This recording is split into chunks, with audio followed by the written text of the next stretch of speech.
Guys, good morning. So for today's video, ayan yung anak ko makiat na sa taas. So ayan na guys, ito, mag-advance na lang ako guys.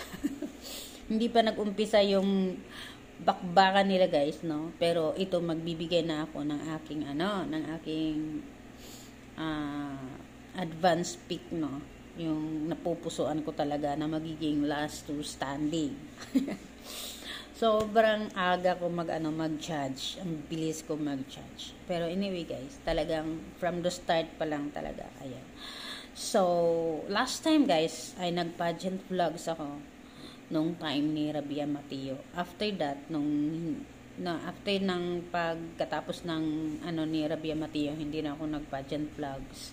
So meron man akong mga upload sa mga pageant, pero pasulpot-sulpot lang siya na parang kabuti. So this time ay reaction ako, mag-update ako, magbibigay ako ng mga favorite picks ko, kung sino yung top 10 ko, top 20 or whatever, no, kung anong top na sa Miss Universe Philippines.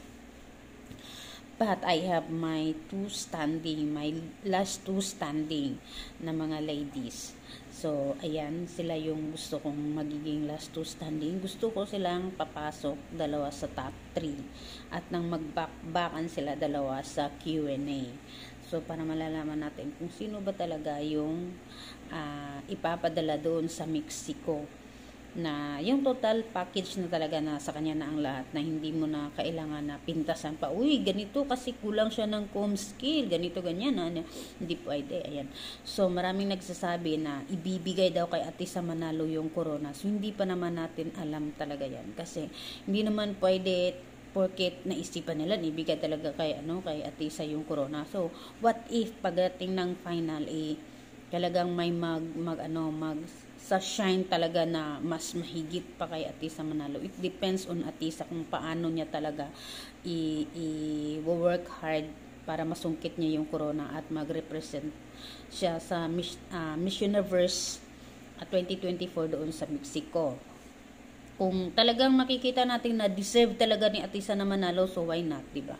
Pero hindi like example na nakikita natin na, uy, bakit siya na hindi naman ganito, ganyan. So, talagang, di ba, madi-disappoint tayo. So, sana magkaroon ng patas na labanan.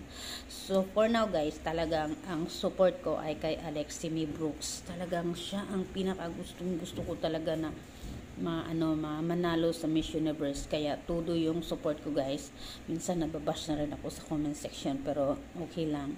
Kasi, may mga kanya-kanya naman tayong opinion, may mga kanya-kanya tayong mga manok na na sinusuportahan, no? Pero sana naman yung iba diyan, rumespeto din kayo kung ano yung mga opinion ng mga bawat isa. So, kung gusto namin na manalo si Alexie, why not, diba? Kung gusto niyo manalo si Atisa, why not? O sige, support lang, kasi kung sino naman ang manalo sa kanila, susuportahan naman natin yan lahat, no?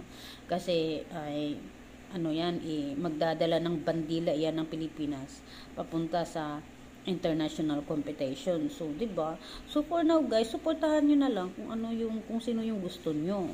Huwag naman kayo niya, uy, hindi katulad ng iba diyan na, ito yung ganito ganyan, mga magaganda lang, hindi kasali yung mga, wag naman ganoon, kasi nasasaktan naman yung tao kasi wala naman ginawa yung mga candidates sa inyo. So, ayan lang guys. Good luck sa inyong dalawa, Atisa and Alexie. Good luck sa inyong dalawa. Nawa sana kayo ang magiging last two standing. Kasi gusto ko rin kayo makita talaga kung paano ninyo sungkitin yung corona ng Pilipinas. Ayun, thank you guys for watching. Don't forget to follow us, subscribe my channel guys. So mag-ingay kayo sa lahat dyan sa comment section kung sino ba talaga yung gusto ninyo at bakit. Bye!